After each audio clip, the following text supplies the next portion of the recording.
Before humans built temples, before cities had names, there was a war so violent it didn't just change rulers, it nearly broke reality. A war where mountains became weapons, where oceans boiled like kettles, where the sky split open like glass. And at the center of it, not a man, not a mortal hero, Zeus. But Zeus wasn't king yet. He was something more dangerous, a son the universe tried to bury and failed. Because long before Zeus ruled heaven, Cronus ruled everything, and time itself obeyed him.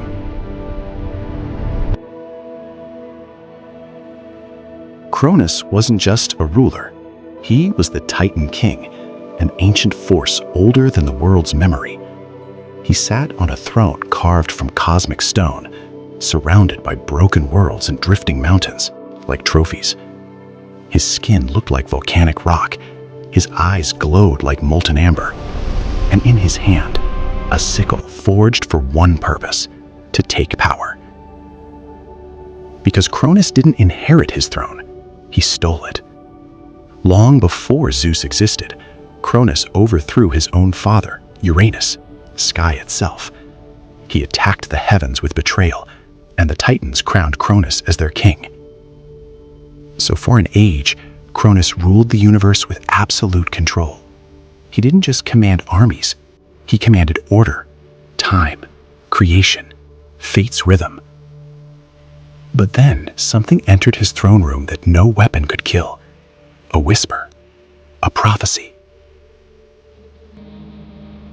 They say the universe speaks in patterns, and prophecy is the universe warning you before it executes you.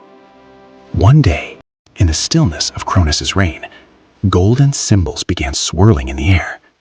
Not words, not voices, something worse, certainty. And the prophecy said, "You will fall, not to an enemy kingdom, not to a titan stronger than you, but to your own blood, your son."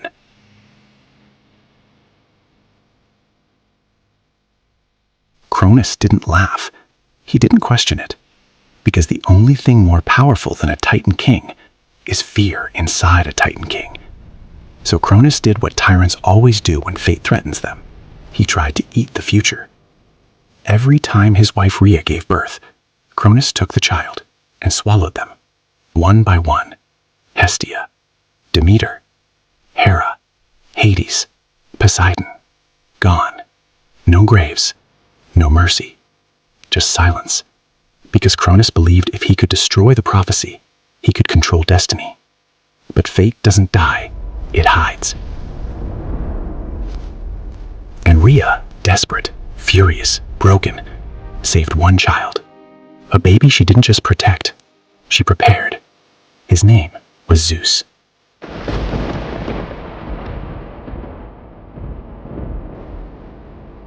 Zeus was raised in secrecy, far from Cronus's throne, far from the Titan's watch, hidden among caves, storms, and wild cliffs. And while Cronus ruled the cosmos, Zeus grew into something the universe hadn't seen in generations.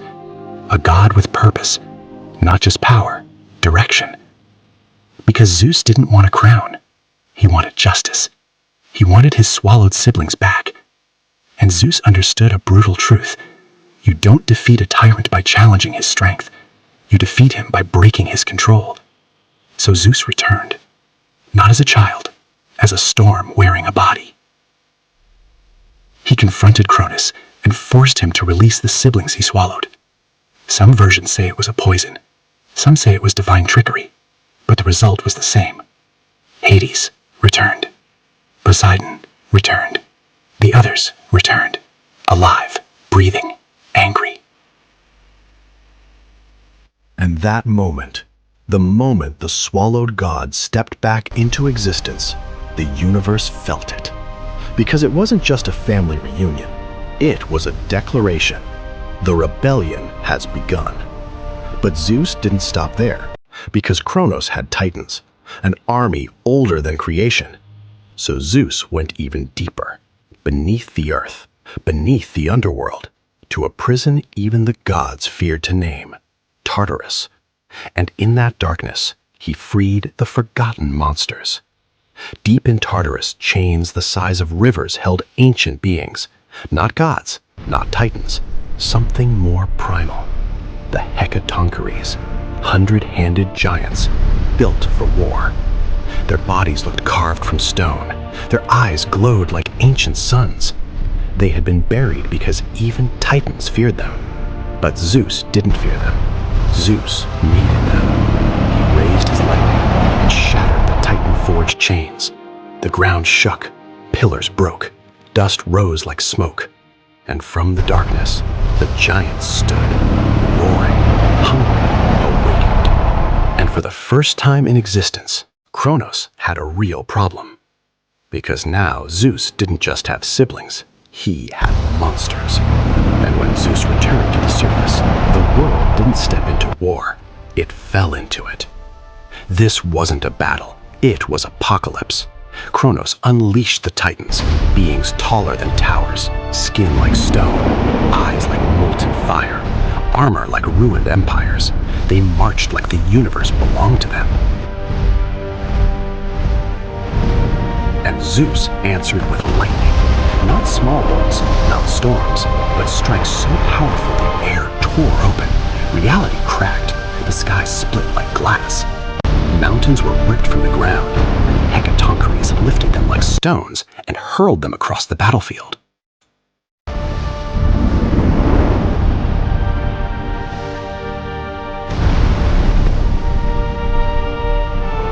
Oceans boiled. Poseidon drove his trident into the sea, and waves rose like walls, steaming, glowing with heat. Hades moved through the chaos like death itself, cold and silent, pulling darkness into the cracks of the world.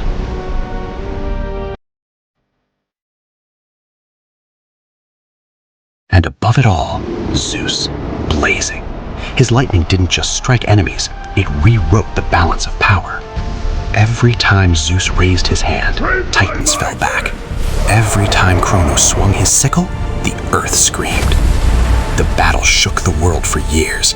10 years of war, 10 years of skyfire, 10 years of gods and titans colliding like planets. And still, Cronus refused to fall. Because he wasn't just fighting Zeus, he was fighting the prophecy. And tyrants don't surrender, they break. The end came in a single moment. A moment so loud the universe remembered it forever. Zeus rose above the battlefield, lightning swirling around him like a crown of storms. His eyes didn't show rage anymore. They showed something colder, certainty. Below, Cronus stood, still towering, still terrifying. But now, for the first time, his confidence cracked because he could feel it. The prophecy wasn't coming. It had arrived. Cronus lifted his sickle and charged. The air warped around him. The ground shattered under his weight. And Zeus raised his hand. One final thunderbolt.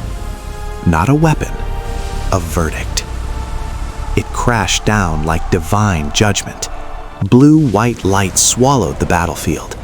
Cronus's body arched against the impact. His armor shattered, his cloak ripped. His eyes widened, shock, rage, disbelief. And then he fell. The Titan King collapsed like a mountain dying. His sickle hit the ground beside him. Silence spread. Ash drifted. Debris settled. And for the first time in an age, the universe breathed.